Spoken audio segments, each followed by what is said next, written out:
बेटे आपकी फिजिक्स है, ठीक है। चल जी, आज चैप्टर नंबर 2 है हमारे पास, फोर्स एंड मोशन।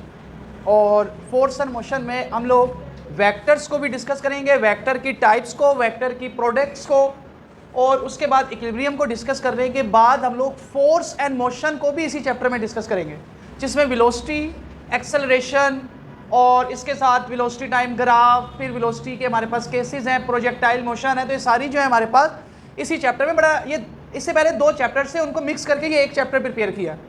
इसलिए जब 2 चैप्टर थे हमारे पास, उनको मिक्स करके समझ लें 2 चैप्टर का 70% इन्होंने निकाला है। कुछ टॉपिक उन 2 चैप्टर्स से निकाल दिए और उनको मिक्स करके उन 2 चैप्टर्स का 70% एक ही चैप्टर है। लेकिन आज के पॉइंट ऑफ व्यू से बात करें तो ये तकरीबन 1.5 चैप्टर हमारे पास मिक्स करके एक चैप्टर बना हुआ है। तो चैप्टर बड़ा है लेकिन मुश्किल नहीं है, लेकिन थोड़ा सा टाइम इसमें लगना है, लेकिन उसको कवर कर लेंगे स्पीडीली। फिजिकल क्वांटिटी, पहली definition, what is physical quantity? All those quantities which can be observed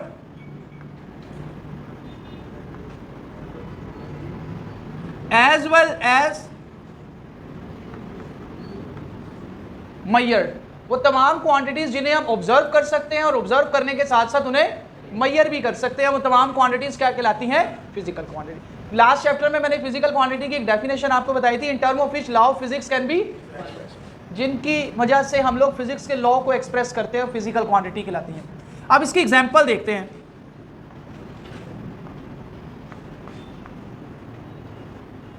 जैसे मैस है, क्या आप मैस को ऑब्जर्व कर सकते हो? एक बॉडी है, उसका मैस है, तो क्या उसे ऑब्जर्व किया जा सकता है? तो मैस ऑब्जर्व हो सकता है। क्या आप मैस को मैयर कर सकते हो? क्या मैयर किया जा सकता है मैस को? कोई इंस्ट्रूमेंट है जिसकी मदद से मैस को मैयर करे? क्या नाम है? किसे? Electronic balance. अच्छा, इसका मतलब मैस क्या है? Physical quantity. अच्छा, दूसरी हम लोग लेंथ, अगर हम बात करें लेंथ की, क्या लेंथ ऑब्जर्व हो सकती है? क्या आप लेंथ को ऑब्जर्व कर सकते हो? क्या लेंथ को मेजर किया जा सकता है? तो इसका मतलब लेंथ भी क्या हुई? Physical quantity. अच्छा, इसके बाद हमारे पास बात करते हैं इमोशंस की।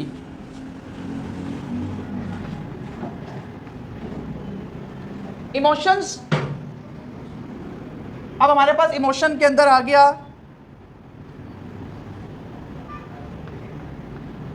अब जितने भी इमोशन, एक बंदा है बड़ा खुश है, बड़ा उदास है, या बड़े गुस्से में है, तो जितने भी इमोशन हैं, क्या वो फिजिकल क्वांटिटी हैं? जितने भी इमोशंस। अब एक बंदा है जी बड़ा खुश है, क्या आप ऑब्जर्व कर सकते हो उसको देख के कि वो आज बड़ा खुश है? क्या ऑब्जर्व किया जा सकता है? यानी आप लोग फेस रीड कर लेते हो, पता लग जाता है कि ये बंदा जो है क्या है, खुश है। अब क्या मैयर किया जा सकता है? कोई डिवाइस जिसके जरिए आप उसको मैयर कर सके? क्या आप किसी की खुशी को मैयर कर सकते हैं? कोई डिवाइस है या कोई यूनिट है जिसके जरिए आप मैयर कर सके, हाँ ये पर्सन आज इतना खुश है? तो इसके लिए कोई डिवाइस नहीं है जिससे हम उसकी क्या कर सके, मैयर कर सके। तो इसका मतलब जो खुशी है वो फिर फिजिकल क्वांटिटी। हाँ, हम उससे कोई चीज़ डिमांड करके पता लगा सकते हैं, आइडिया लगा सकते हैं कि हमारे पास वो पर्सन खुश है कि नहीं। यहाँ से एक चेयर ले लीजिए, यहाँ से आगे से, फिर बाद में मैं करता हूँ। वो पर्सन खुश है कि नहीं, ठीक है ना? अगर बहुत ज़्यादा खुश है, अगर दोस्त है तो उससे कोई चीज़ चलाओ यार, फिर आज कुछ खुशी बांट ही ले मिल गए, तो वहाँ से हमें पता लग जाएगा कि यार ये खुश कितना है। लेकिन एग्जैक्ट कोई डिवाइस नहीं है जिससे हम उसका पता लगा सकें। एक पर्सन है यार बड़े गुस्से में है, ठीक है, आप उसकी फेस एक्सप्रेशन को देखकर बता सकते हैं कि पर्सन जो है बड़े गुस्से में है। तो क्या ऑब्जर्व किया जा सकता है उस पर्सन का गुस्सा? जी, ऑब्जर्व कर सकते हो? हाँ, गुजरे आप, दुनिया से गुजरे, आगे से क्यों गुजरे? क्या उस पर्सन का गुस्सा, आपने कभी किसी पर्सन को गुस्से में नहीं देखा? तो मुझे तो बेटा तुम रोज ही देखते हो, अभी घर में किसी को नहीं देखा गुस्से में। तो ऑब्जर्व हो जाता है। आज फादर घर में आए, आते साथ ही कोई एकदम ठक के दरवाजा बंद हुआ जरा तेज, ठीक है, तो आपने फौरन से चेहरे को देखते है साथ ही बैग ओपन। नहीं किया कभी ऐसा है? लड़के तो फौरन से नमाज पढ़ते हैं माशाल्लाह। तो इसका मतलब ऑब्जर्व किया जा सकता है। और आप ये भी ऑब्जर्व कर लेते हैं मामूली सा है कि ज़्यादा है, आपके अंदर ये भी सलाहियत अल्लाह ने अता की है। तो क्या आप उसे मैयर कर सकते हो? अच्छा, इसको मैयर कैसे किया जाए कि आज वालिद मोहतरम कितने गुस्से में है? कैसे मैयर किया जाए? इसके लिए आप ही डिवाइस हैं, इसके लिए आप ही डिवाइस हैं। उनके पास जाए और जाके कहें आज जरा कुछ पैसे दे, बाहर पार्टी है, दोस्तों के साथ जाना है मुझे। तो आप एज अ डिवाइस या इंस्ट्रूमेंट मैयर कर सकते हैं आज कितना गुस्सा है। तो आप उनके पास जाके ये मैयर कर सकते हैं। लेकिन क्योंकि हम अपने आप को एज अ डिवाइस रिप्रेजेंट नहीं कर सकते हर दफ़ा, इसीलिए हम कहते हैं कि कोई डिवाइस ही नहीं है, कोई डिवाइस नहीं है जिससे हम लोग गुस्सा मैयर कर सकें। एक डिवाइस है, वो आप है, जिससे गुस्सा मैयर किया जा सकता है। लेकिन अगर आप अपने आप को रिप्रेजेंट नहीं कर सकते तो इसका आसान हल है कि गुस्सा भी मैयर नहीं हो सकता। इसका मतलब इमोशन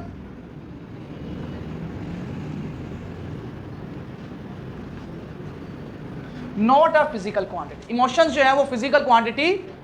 अच्छा, फिजिकल क्वांटिटी की टाइप्स मैंने लास्ट चैप्टर में भी आपको इसकी दो टाइप्स बताई थी। एक टाइप है इसकी विद रिस्पेक्ट टू ओरिजिन, और दूसरी टाइप है इसकी with respect to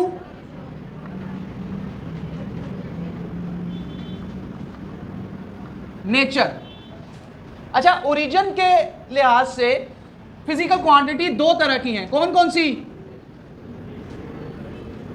base and tribe. और नेचर के लिहाज से फिजिकल क्वांटिटी जो है हमारे पास कितनी टाइप है? ये भी दो टाइप हैं। कौन कौन सी? स्केलर एंड, अच्छा, विद रिस्पेक्ट टू रीजन हमने पिछले लास्ट चैप्टर में इसको डिस्कस किया। अब चैप्टर नंबर 2 में हम लोग डिस्कस करेंगे विद रिस्पेक्ट टू नेचर। हम लोग इसको डिस्कस करेंगे with respect to nature. Nature के लिहाज से हमारे पास फिजिकल क्वांटिटी की कितनी टाइप है? अब इसमें पहली टाइप हमारे पास आ जाती है स्केलर। स्केलर हमारे पास कौन सी क्वांटिटीज है? Scalar all those quantities which have magnitude only. वो तमाम क्वांटिटीज जिनको कंप्लीटली डिस्क्राइब करने के लिए हमें सिर्फ उनकी मैग्नीट्यूड रिक्वायर है। अगर आप उनकी मैग्नीट्यूड बता दें तो बात मुकम्मल तौर पर समझ आ जाती है। अगर आप उनकी मैग्नीट्यूड बता दें तो बात मुकम्मल तौर पर समझ आ जाती है। इसकी example,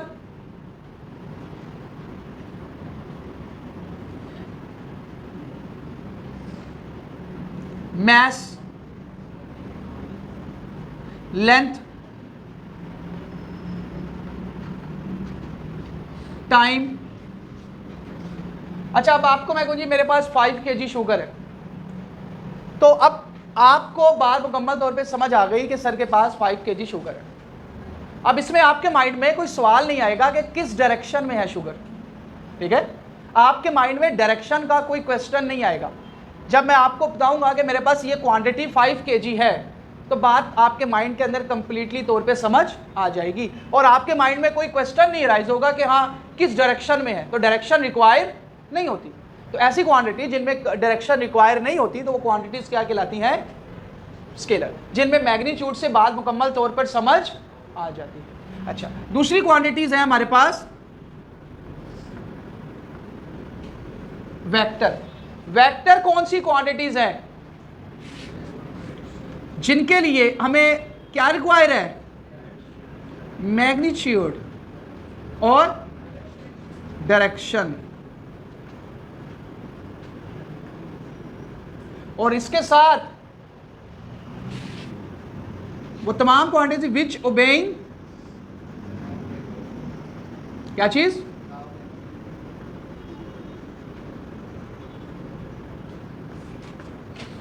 law of addition of vector.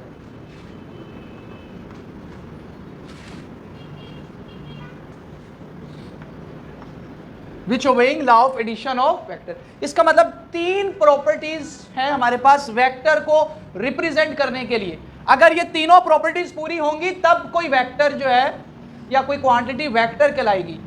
अगर इनमें से कोई एक चीज भी मिस हो गई तो वो क्वांटिटी वेक्टर नहीं कहलाएगी। अब फॉर एग्जांपल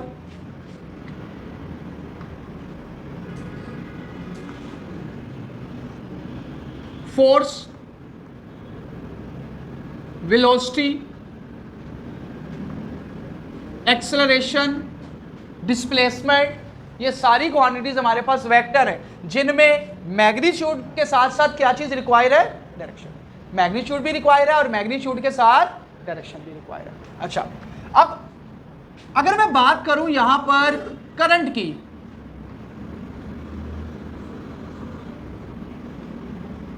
अब करंट किसी भी सर्किट में जब करंट फ्लो करता है तो हमें पता लग रहा होता है यार अच्छा यहां से करंट इधर मूव कर रहा है, करंट की ये डायरेक्शन है, और उसके बाद करंट जो है वो 2 एम्पेयर का करंट है। हमें मैग्नीट्यूड भी पता लग गई और डायरेक्शन भी पता लग गई। तो अब करंट की हमें एक सर्किट के अंदर करंट इस डायरेक्शन में जा रहा है और करंट 2 एम्पेयर का है। अब दोनों चीजें पता है, डायरेक्शन भी पता है उसकी करंट की और मैग्नीट्यूड भी पता है, लेकिन फिर भी करंट जो है हम लोग कहते हैं वेक्टर नहीं है। क्या रीजन है? करंट क्यों वेक्टर नहीं है? जगह जगह पे मुंह मारता है। अच्छा, डायरेक्शन चेंज हो तो कोई बात नहीं, वेक्टर डायरेक्शन चेंज कर सकता है, वेक्टर डायरेक्शन चेंज कर सकता है। ऐसा नहीं है कि आपने एक वेक्टर को कह दिया ये इस डायरेक्शन में है तो वो उसी डायरेक्शन में रहेगा, कहीं पे जाके उसने डायरेक्शन चेंज किया कोई वेक्टर नहीं है। नहीं, वेक्टर डायरेक्शन चेंज कर सकता है, लेकिन एक ही जगह पर वेक्टर की 2 डायरेक्शन नहीं हो सकती। एक ही जगह पे, यहां पे वेक्टर इधर था, इधर आके डायरेक्शन इधर हो गई इस पॉइंट पर, अब इस पॉइंट पे आके डायरेक्शन चेंज हुई, लेकिन यहां से यहां तक डायरेक्शन यही रही है। तो वेक्टर की डायरेक्शन चेंज हो सकती है, लेकिन किसी एक पॉइंट के ऊपर 2 डायरेक्शन नहीं हो सकती। ठीक है, डायरेक्शन चेंज करता रहे, इससे कोई मसला नहीं। और क्या बात हो सकती है जिसकी वजह से हम कहेंगे कि करंट स्केलर है, वेक्टर नहीं है? तीसरी प्रॉपर्टी ओबे नहीं करता, ठीक है, which does not obey the law of addition of vector. आप करंट पर head to tail rule apply नहीं कर सकते, करंट का रिजल्टेंट वेक्टर नहीं आएगा, करंट का रिजल्टेंट वेक्टर नहीं आएगा कि भाई यहां करंट की मैग्नीट्यूड 2 है, यहां करंट की मैग्नीट्यूड 3 है, इनको हेड टू टेल रूल से ऐड करें तो इसका रिजल्टेंट जो है हमारे पास ये फॉर एग्जांपल 4 हो गया। तो करंट जो है वेक्टर एडिशन यानी head to tail rule current के ऊपर अप्लाई नहीं हो सकता। तो इसीलिए जब वेक्टर की ये प्रॉपर्टी ही पूरी नहीं हो रही तो फिर करंट जो है वो स्केलर कहलाएगा, वेक्टर नहीं कहलाएगा। बात समझ आ गई? अच्छा, इसके बाद वेक्टर रिप्रेजेंटेशन।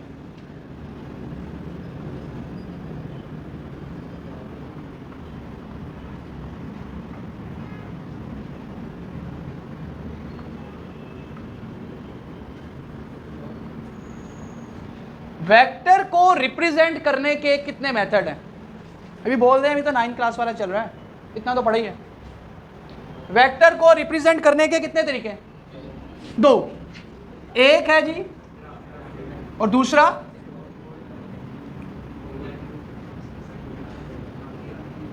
सिंबॉलिक रिप्रेजेंटेशन और ग्राफिकल रिप्रेजेंटेशन। अच्छा, सिंबॉलिक रिप्रेजेंटेशन, सिंबॉलिकली हम लोग वेक्टर को कैसे रिप्रेजेंट करते हैं? सिंबॉलिकली इसमें हमारे पास पहला है with bold letter,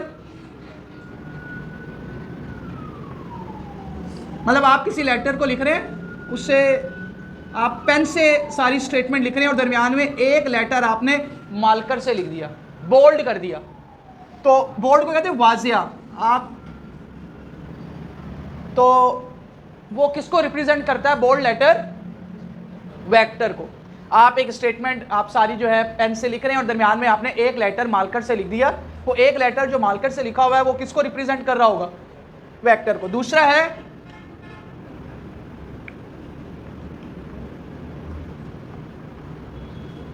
letter with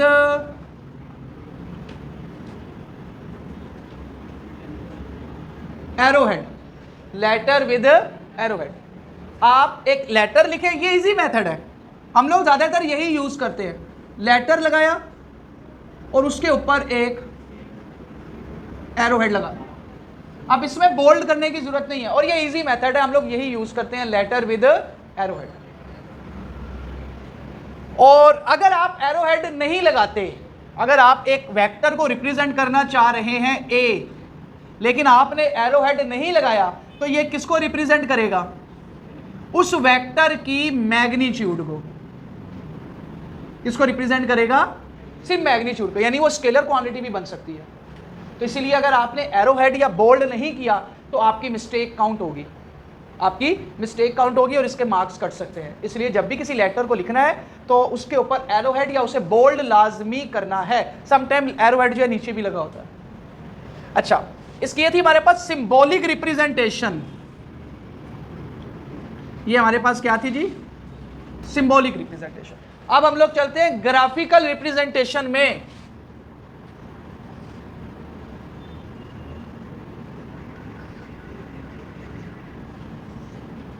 अच्छा, ग्राफिकली वेक्टर को कैसे रिप्रेजेंट किया जा सकता है? Graphically draw a line. देखो, वेक्टर की पहली प्रॉपर्टी ग्राफिकली ये है, स्ट्रेट लाइन होनी चाहिए। वेक्टर को कभी भी कर्व लाइन के साथ रिप्रेजेंट नहीं किया जाएगा। वेक्टर को कैसे रिप्रेजेंट करना है आपने? स्ट्रेट लाइन से, और उसके एक एंड पर एरो हो। एक एंड पे क्या हो? एरो। अब ये जो स्ट्रेट लाइन है ये किसको रिप्रेजेंट करेगी? मैग्नीट्यूड को। और ये जो एरो है ये किसको रिप्रेजेंट करेगा? डायरेक्शन को। तो ये हमारे पास मेथड है, इसको नाम दे दे वेक्टर को, कोई भी ए वेक्टर है। तो वेक्टर को रिप्रेजेंट करने के लिए जो उसकी बेसिक प्रॉपर्टी है, स्ट्रेट लाइन होनी चाहिए। अब एक लाइन कर्व है और ये एरो हेड लगा हुआ है। लाइन कर्व है और एरो हेड लगा हुआ है। अब ये वेक्टर नहीं है। जैसे हम लोग एंगुलर मोशन में बात करते हैं, जब एंगुलर मोशन में बॉडी सर्कुलर पाथ पे मूव कर रही होती है तो कर्व लाइन के साथ अगर एरो हेड लगा हुआ है तो लाइन जो कर्व होगी वो हमारे पास वेक्टर नहीं होगी। हम लोग उसके छोटे छोटे पैचेस बनाते ना, इस पैच के अंदर वेक्टर की ये डायरेक्शन है, इस पैच में ये डायरेक्शन है। देखो, स्ट्रेट लाइन भी है और डायरेक्शन भी है। एज अ होल हम उसको वेक्टर नहीं मान सकते, एज अ होल उसको वेक्टर नहीं मान सकते। तो ये हमारे पास ग्राफिकल रिप्रेजेंटेशन आ गई वेक्टर की। यहाँ तक कोई क्वेश्चन है तो पूछ लीजिए जी। ग्राफिकल रिप्रेजेंटेशन में कोई क्वेश्चन है? उसके बाद आगे हमारे पास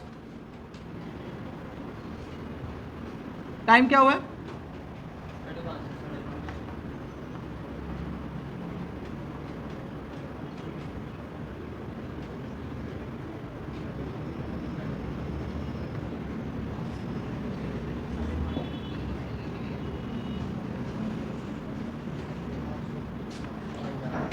rectangular coordinate system. Rectangular coordinate system. अब रेक्टेंगुलर कोऑर्डिनेट सिस्टम या कोऑर्डिनेट सिस्टम हमारे पास क्या होता है? द सेट ऑफ, ये सारा काम मैंने कल चेक करना आप लोगों से, साथ साथ याद करते रहिएगा। द सेट ऑफ 2 और 3 mutually perpendicular lines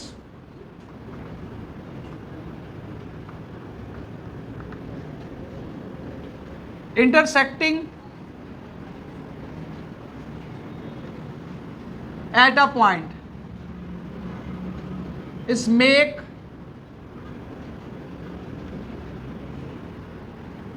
coordinate system या called coordinate system. The set of 2 और 3 lines, या तो 2 लाइन्स है या फिर 3 लाइन्स है। और लाइन्स कौन सी हैं? परपेंडिकुलर।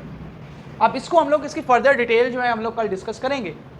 तो अभी यहाँ तक कोई क्वेश्चन जो है अगर पूछना है आपने, क्योंकि 2-3 मिनट है तो वो टॉपिक थोड़ा लेंथी है, हम लोग उसको नहीं अभी कवर कर सकते।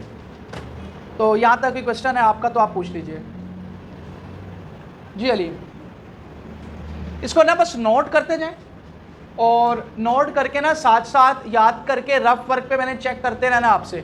अब इसके बाद कोई दूसरा मौका नहीं है, ठीक है? तो बस समझ लें, इसको साथ साथ याद करते रहें और दिन ज़ाया नहीं करें कि आता है, अभी हमने पहले पढ़ा हुआ है। इसको तो आप जितनी दफ़ा भी पढ़े ना वो कम है, ठीक है? फर्स्ट ईयर में ये मैट्रिक लेवल नहीं है। आपसे मैं जब क्वेश्चन पूछता हूँ या टेस्ट में सवाल पूछता हूँ, ज़रा सी स्टेटमेंट चेंज होती है, आप फिर जाते हैं सर वो दिए कहाँ से थे। तो इसका मतलब जितनी दफ़ा भी पढ़ेंगे वो चीज़ इंप्रूव ही होगी, ठीक है? तो इसीलिए इन चीज़ों को साथ साथ कवर करते जाएं ये चैप्टर भी कोशिश करेंगे हम लोग जो है कोई 15 to 20 डेज के अंदर वाइंड अप कर लें, क्योंकि चैप्टर थोड़ा लेंथी है। चले।